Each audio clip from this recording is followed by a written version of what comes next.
أعوذ بالله من الشيطان الرجيم بسم الله الرحمن الرحيم رب اشرح لي صدري ويسر لي أمري واحلل عقدة من لساني يفقهوا قولي رب زدني علما وعملا صالحا آمين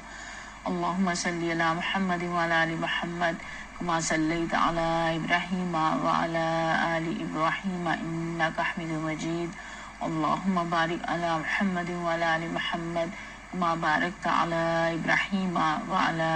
آل إبراهيم إنك حميد مجيد۔ اس دعا کے ساتھ آغاز کرتے ہیں کہ اللہ تعالیٰ قرآن پاک کا صحیح فہم عطا فرمائے،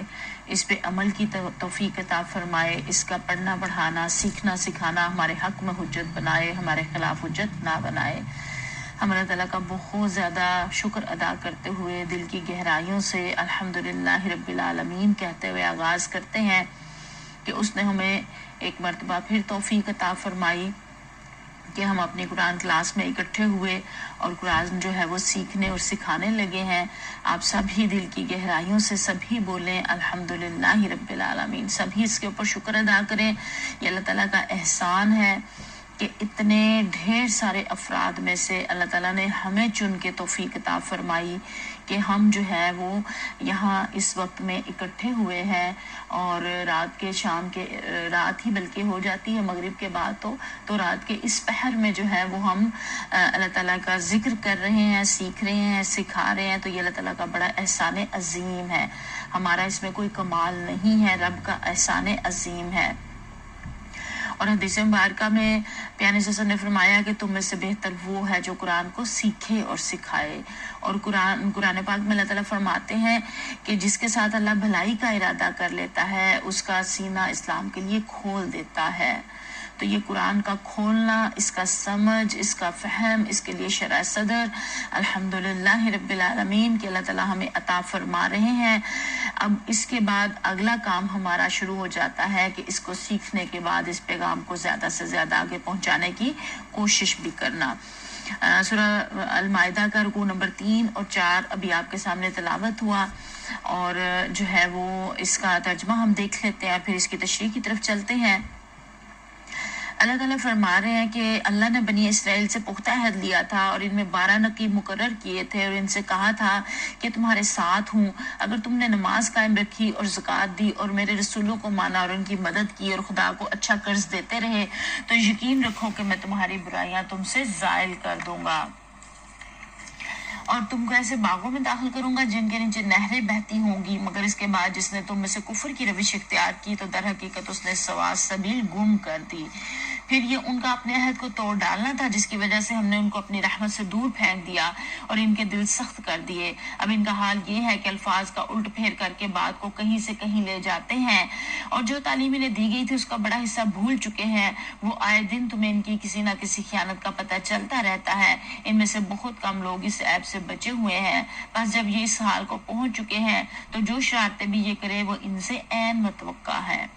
لہٰذا انہیں معاف کر دو اور ان کی حرکات سے چشم پوشی کرتے رہو۔ اللہ ان لوگوں کو پسند کرتا ہے جو احسان کی روش اختیار کرتے ہیں۔ اس طرح ہم نے ان لوگوں سے بھی پختہ عہد لیا تھا جنہوں نے کہا تھا کہ ہم نصارہ ہیں، مگر ان کو بھی جو سبق یاد کرایا گیا تھا اس کا بڑا حصہ انہوں نے فراموش کر دیا۔ آخرکار ہم نے ان کے درمیان قیامت تک کے لیے دشمنی اور آپس کے بغض و عناد کا بیج بو دیا، اور ضرور ایک وقت آئے گا جب اللہ انہیں بتائے گا کہ دنیا میں کیا بناتے رہے ہیں۔ اہل کتاب، ہمارا رسول تمہارے پاس آ گیا ہے جو کتاب الہی کی بہت سی ان باتوں کو تمہارے سامنے کھول رہا جن پر تم پردہ ڈالا کرتے تھے، اور بہت سی باتوں سے درگزر بھی کر جاتا ہے۔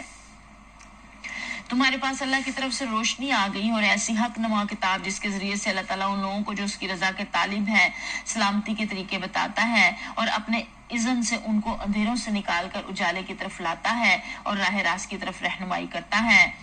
یقیناً کفر کیا ان لوگوں نے جنہوں نے کہا کہ مسیح ابن مریم ہی خدا ہے، نعوذ باللہ۔ اے محمد صلی اللہ علیہ وسلم ان سے کہو کہ اگر خدا مسیح ابن مریم کو اور اس کی ماں کو اور تمام زمین والوں کو ہلاک کر دینا چاہے تو کس کی مجال ہے کہ اس کو اس ارادے سے باز رکھ سکے؟ اللہ تو زمین اور آسمانوں کا اور ان سب چیزوں کا مالک ہے جو زمین و آسمانوں کے درمیان پائی جاتی ہیں، اور جو کچھ چاہتا ہے پیدا کرتا ہے، اور اس کی قدرت ہر چیز پر حاوی ہے۔ یہود اور نصارہ کہتے ہیں کہ ہم اللہ کے بیٹے اور اس کے چہیتے ہیں۔ ان سے پوچھو پھر وہ تمہارے گناہوں پر تمہیں سزا کیوں دیتا ہے؟ در حقیقت تم بھی ویسے ہی انسان ہو جیسے اور انسان خدا نے پیدا کیے ہیں۔ وہ جسے چاہتا ہے معاف کرتا ہے اور جسے چاہتا ہے سزا دیتا ہے۔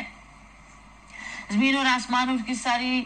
موجودات اس کی ملک ہیں، اسی کی طرف سب کو جانا ہے۔ اہل کتاب، ہمارا یہ رسول ایسے وقت تمہارے پاس آیا ہے اور دین کی واضح تعلیم تمہیں دے رہا ہے جبکہ رسولوں کی آمد کا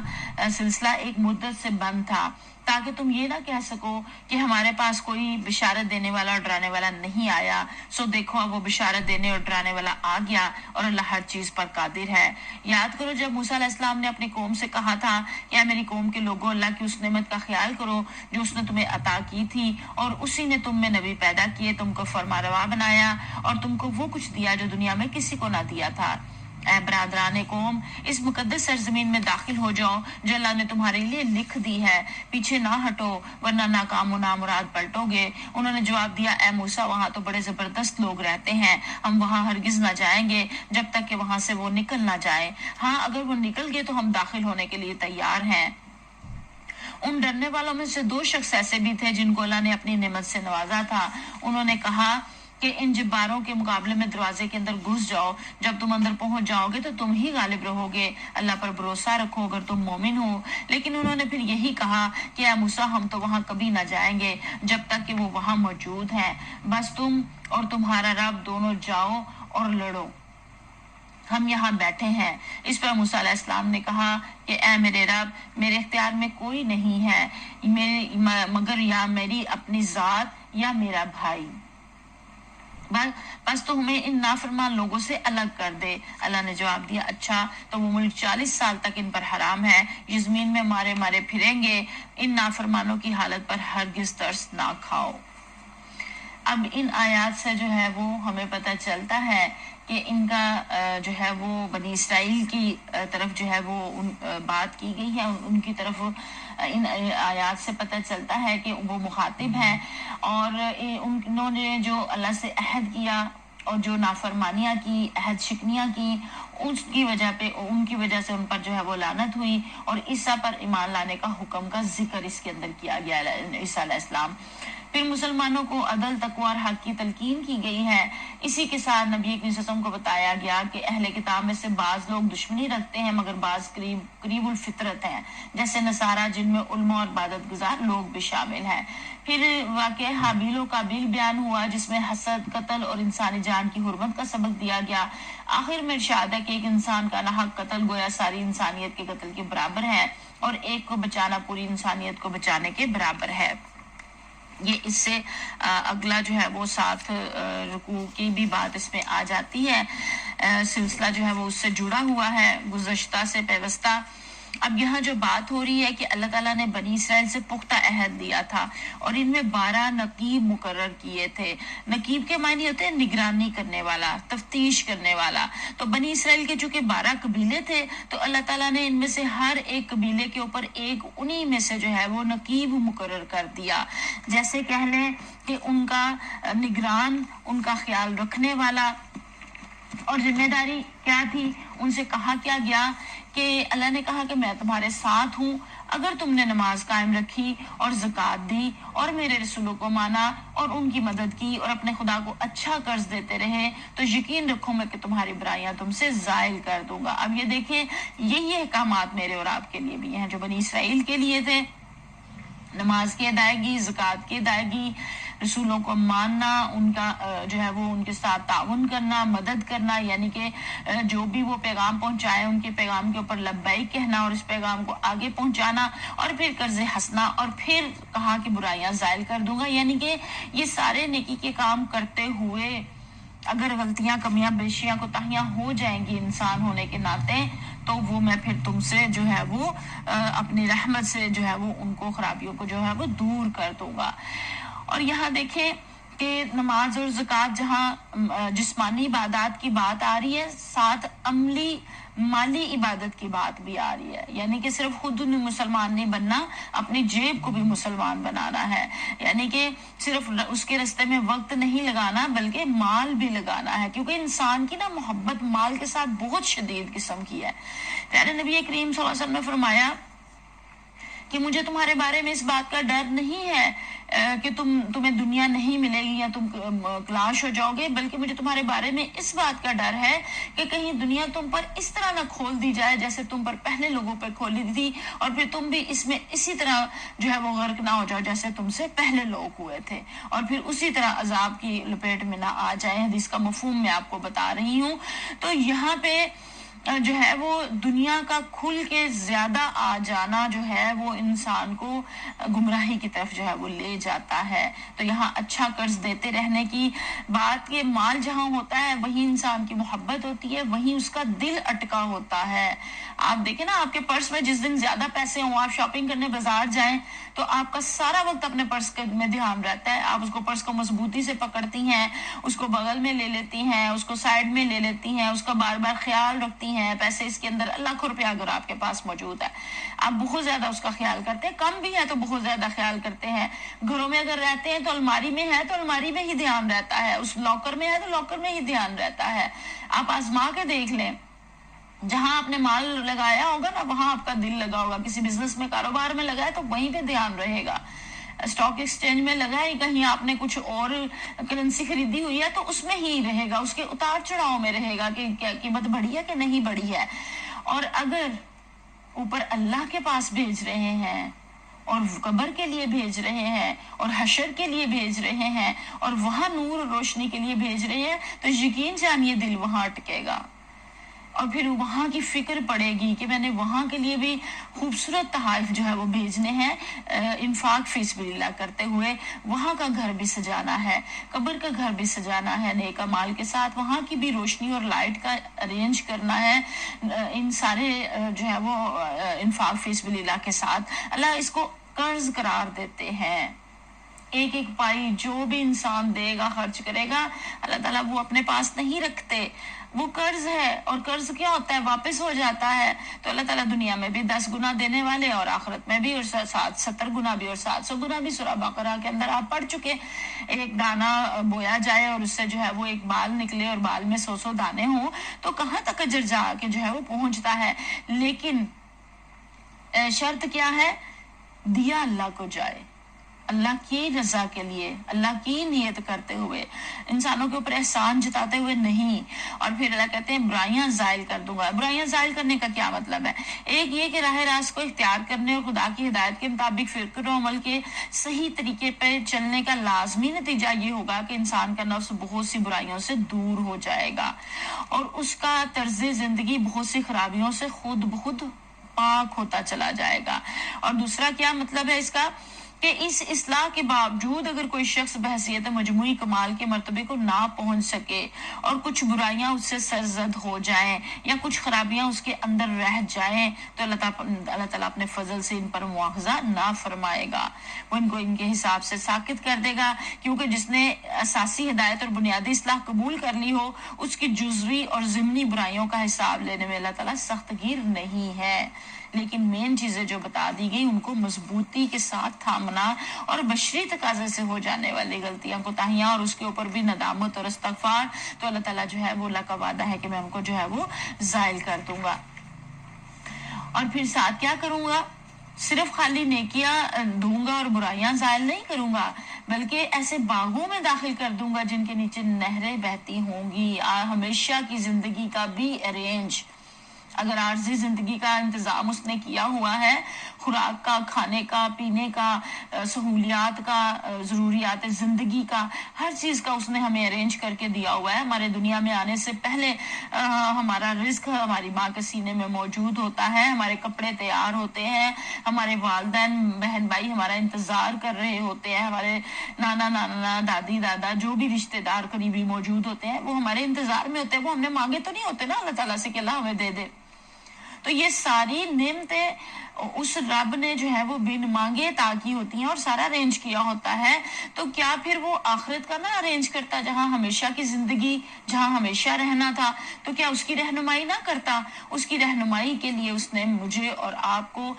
کتابیں عطا کی، انبیاء بھیجے اور راہ راست دکھائی. آج میرے اور آپ کے پاس بھی یہ قرآن آ گیا. اس سے پہلے ہم ناظرہ پڑھتے تھے, کبھی کبھی ترجمے سے بھی پڑھ لیتے تھے, کبھی کبھی کوئی درس بھی اٹینڈ کر لیتے تھے, لیکن اتنا سنہری موقع گھر بیٹھے آن لائن پورا قرآن ایک دفعہ ہم ترجمے تفسیر سے پڑھ لیں گے, یہ سنہری موقع تو آج سے پہلے زندگی میں اللہ نے دیا ہی نہیں تھا.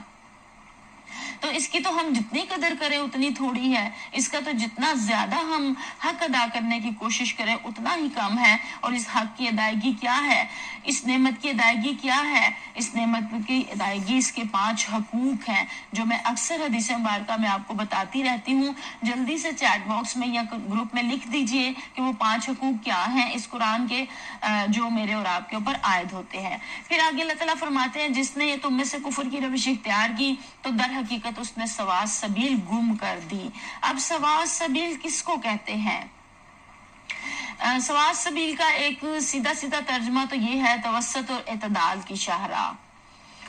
اور یعنی کہ سیدھا راستہ, صراط مستقیم ہی اس کو آپ سمجھ لیجئے. ایک مرتبہ پیارے نبی کریم صلی اللہ علیہ وسلم نے اپنے ساتھیوں کو جو ہے وہ صراط مستقیم کا سوا سبیل کا بتایا, تو ایک سٹک کے ساتھ ان کے ہاتھ میں جو تھی اس سے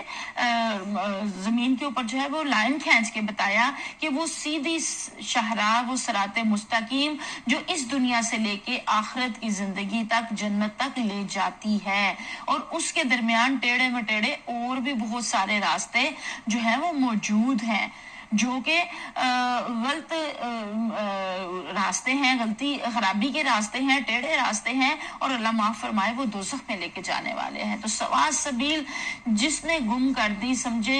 کفر کی روش میں جو چلا اس سے سوا سبیل گم ہو گئی, سیدھا راستہ اس سے گم ہو گیا. اور پھر یہ ان لوگوں کا اپنے عہد کو توڑ ڈالنا تھا کہ جس کی وجہ سے ہم نے ان کو اپنی رحمت سے دور پھینک دیا. اب میں اور آپ دن میں کتنی مرتبہ جو ہے وہ سورہ فاتحہ جو ہے وہ پڑھتے ہیں نا, اور ہم کہتے ہیں کہ اللہ ایاک نعبد و ایاک نستعین, تیری ہی بندگی کرتے ہیں, تجھی سے دعا, تیری بندگی کرتے ہیں, تجھی سے مانگتے ہیں. تو صراط المستقیم, اہدنا الصراط المستقیم, ہمیں سیدھا راستہ دکھا. تو سیدھے راستے کی اس قدر زیادہ اہمیت ہے کہ رب نے خود وہ دعا سکھا دی جو آپ ایک دن میں فرض نمازوں میں 27 مرتبہ اور اس باقی سنتوں نفلوں میں اس سے بھی زیادہ مرتبہ جو ہے وہ پڑھتے ہیں, اور بار بار رب سے ہم مانگتے ہیں. اور پھر ہم دعائیں مانگتے ہیں کہ اللہ تعالیٰ دل سخت نہ کرنا, کیونکہ اللہ کہتے ہیں جنہوں نے اپنے عہد کو توڑ ڈالا اللہ نے رحمت سے دور پھینک دیا, اور اللہ تعالیٰ نے دل جو ہے وہ سخت کر دیے. قلوبہم قاسیہ, یہاں پہ الفاظ جو ہیں وہ استعمال ہوئے ہیں. اور اب اللہ کہتے ہیں ان کا حال کیا ہے کہ الفاظ کا الٹ پھیر کر کے بات کو کہیں سے کہیں لے جاتے ہیں. یہ بنی اسرائیل کا حال تھا.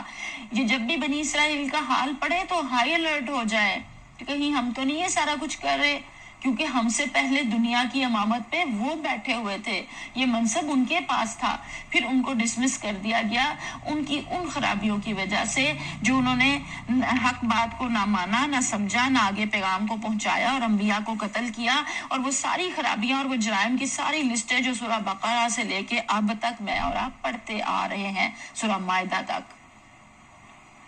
تو یہ ساری کی ساری مجھے اور ہم نے انفرادی طور پہ اپنے اندر دیکھنی ہے. ہم نے یہ نہیں کرنا ہم دیکھنا شروع ہو جائیں حکومت کے اندر تو نہیں موجود, علماء کے اندر تو نہیں موجود, میری ساس میں تو نہیں موجود, میری بہو میں تو نہیں موجود, میری درانی جٹھانی میں تو نہیں موجود, میری ہمسائے میں تو نہیں موجود. یہ نہیں دیکھنا ہم نے. ہماری نظر تو فوراً ادھر ادھر چلی جاتی ہے نا, گریبان میں تو کم ہی جھانکتے ہیں. تو سب سے پہلے تو اپنی طرف دیکھنا ہے کہ کیونکہ میں اور آپ ہم قرآن پڑھ رہے ہیں نا, تو ہمیں پھر اپنی طرف دیکھنا ہے نا. آیات ہمارے لیے نازل ہو رہی ہیں, یہ اللہ تعالیٰ نے میرے لیے اور آپ کے لیے نازل کی ہیں. تو پھر اللہ یہاں بتا رہے ہیں کہ جو تعلیم انہیں دی گئی تھی اس کا بڑا حصہ بھول چکے تھے. آئے دن تمہیں ان کی کسی نہ کسی خیانت کا پتہ چلتا رہتا ہے. ان میں سے بہت کم لوگ ہیں جو اس عیب سے بچے ہوئے ہیں.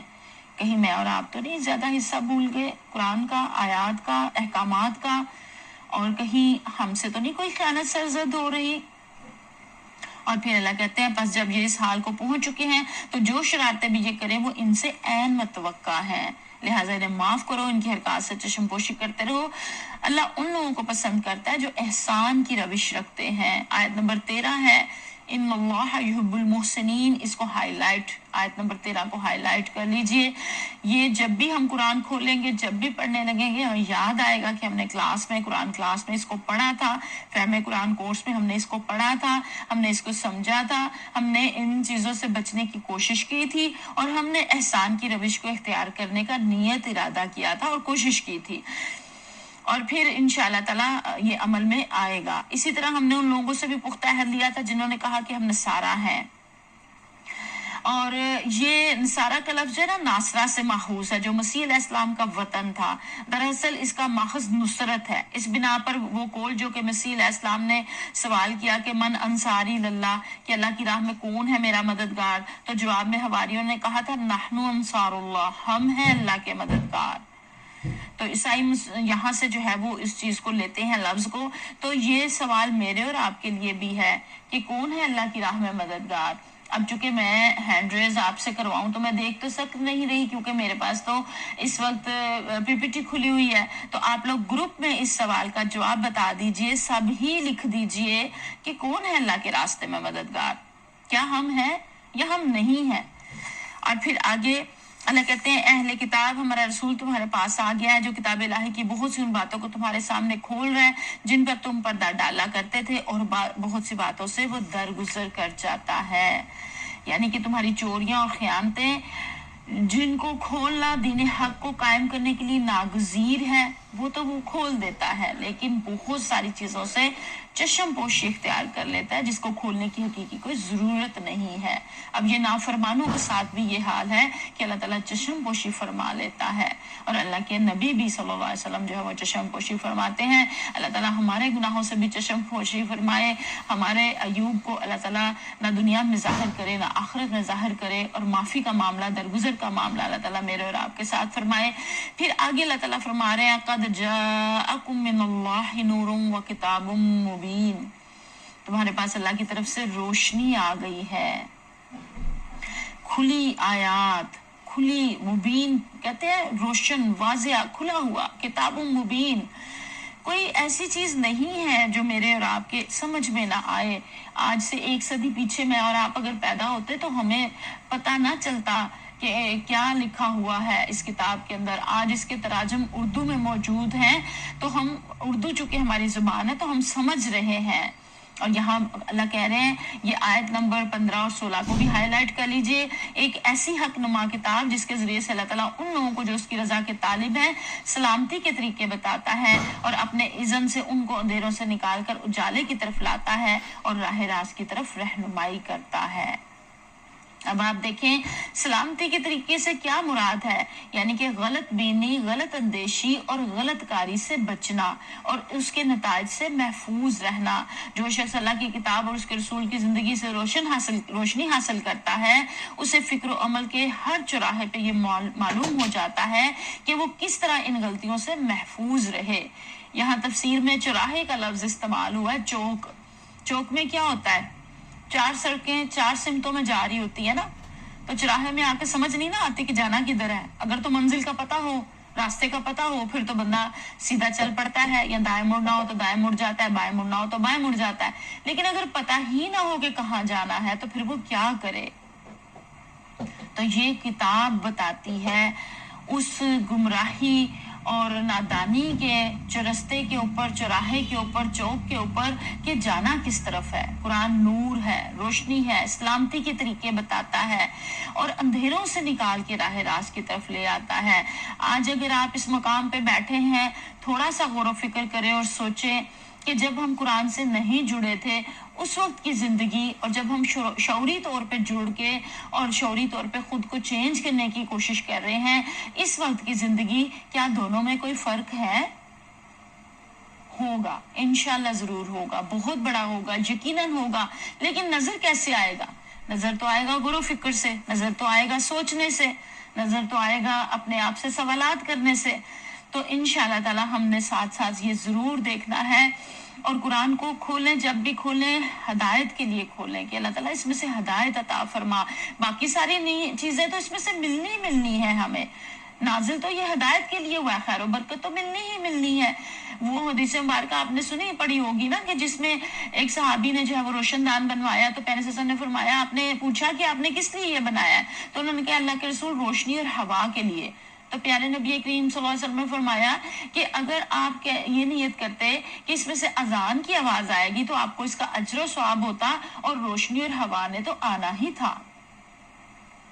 تو قرآن سے خیر و برکت تو ملنی ہی ملنی ہے، اصل چیز تو ہدایت ہے۔ تو کھولے کس نیت سے؟ ہدایت کی نیت سے۔ اللہ تعالیٰ مجھے اس میں سے ہدایت عطا فرما۔ اب اس کا یہ نہیں ہے کہ اس میں سے فال نکالنا شروع ہو جائے، نہیں، اپنی روٹین کا ڈیلی کا جو قرآن پڑھتے ہیں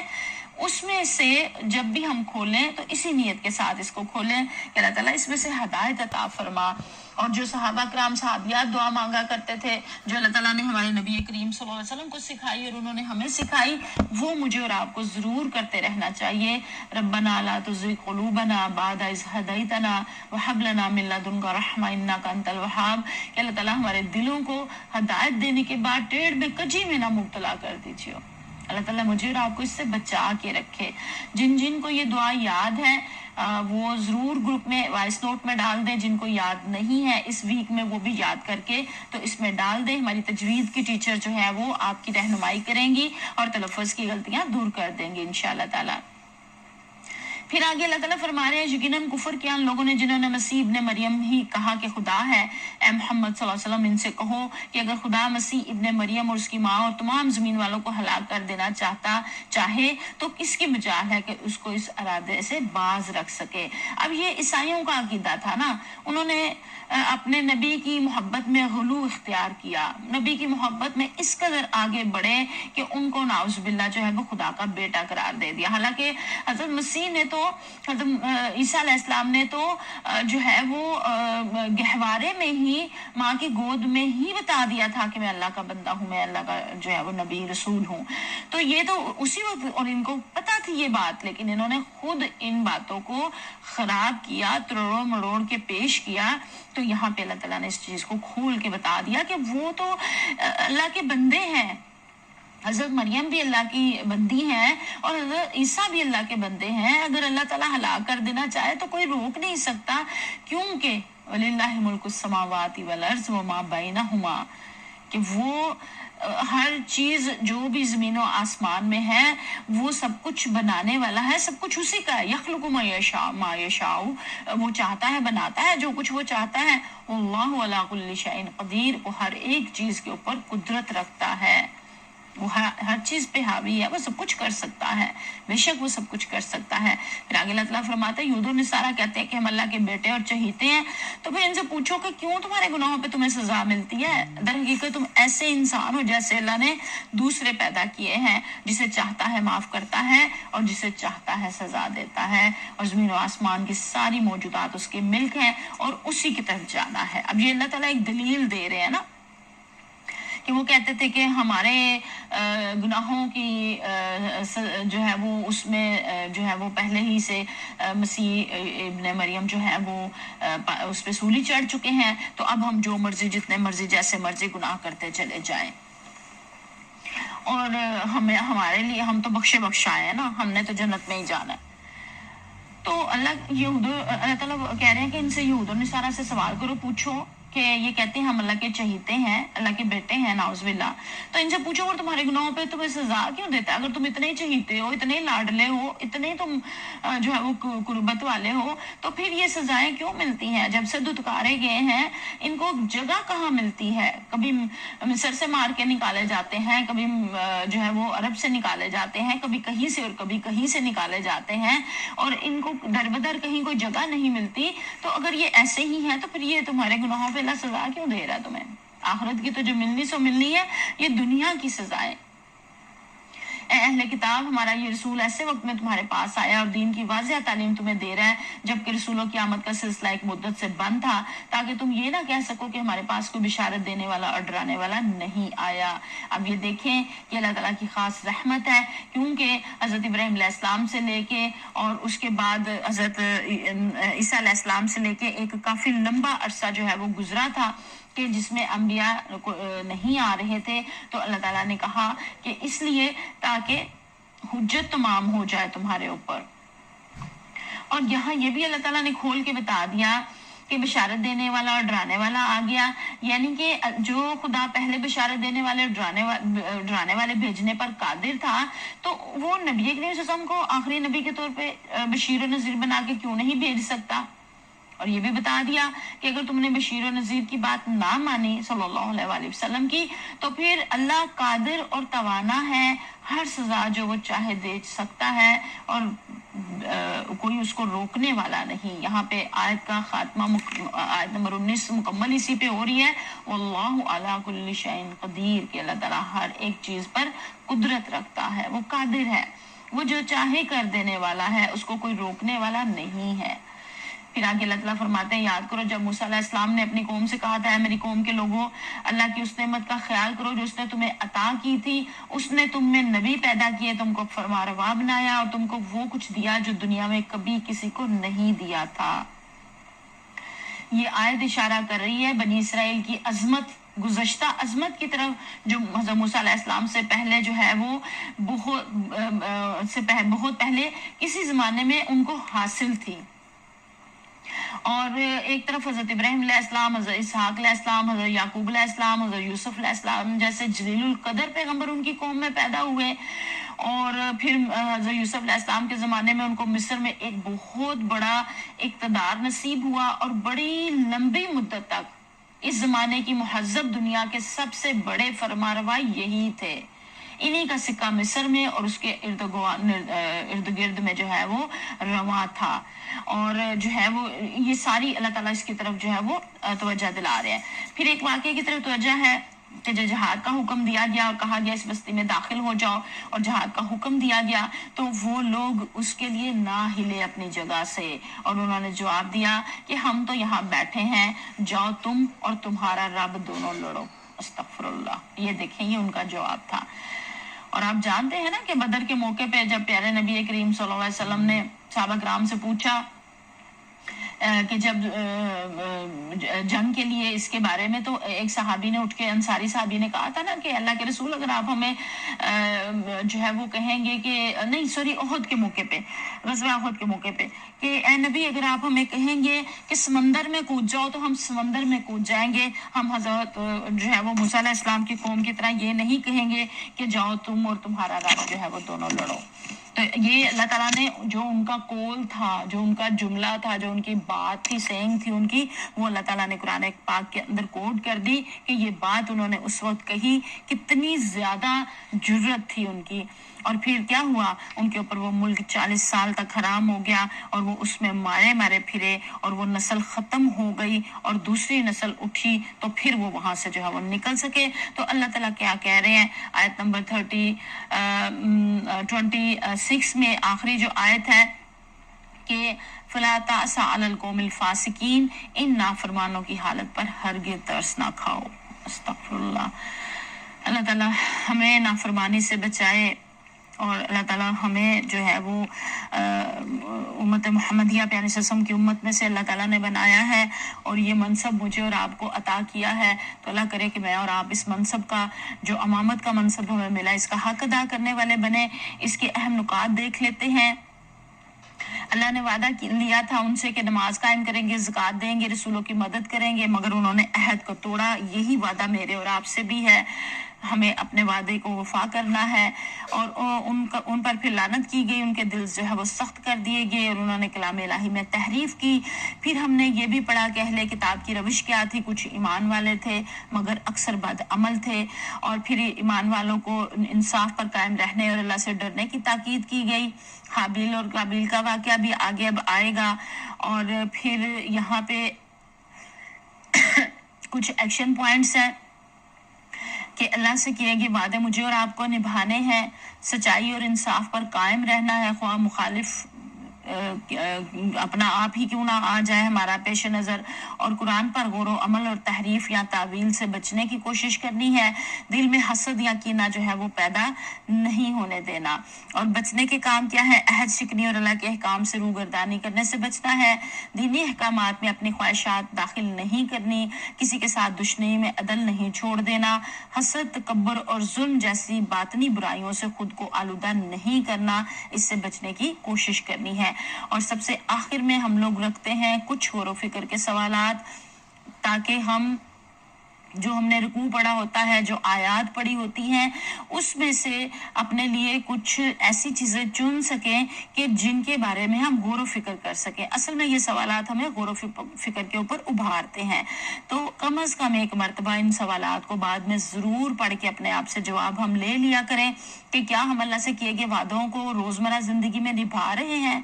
ہم اپنے تعلقات اور دشمنیوں میں عدل انصاف کا رویہ رکھتے ہیں، اور کیا ہمارے دلوں میں حسد یا برتری کا احساس کسی کے خلاف چھپا ہوا ہے، کیا ہم انسانی جان کی حرمت کو واقعی سمجھتے ہیں، اگر کسی کے ساتھ ظلم ہو تو ہم اس کے خلاف آواز اٹھاتے ہیں یا خاموش رہتے ہیں۔ یہ میرے اور آپ کے غور و فکر کے سوالات تھے۔ اللہ تعالیٰ مجھے اور آپ کو ان سب باتوں کے اوپر عمل کی توفیق عطا فرمائے۔ وآخر دعوانا الحمدللہ رب العالمین۔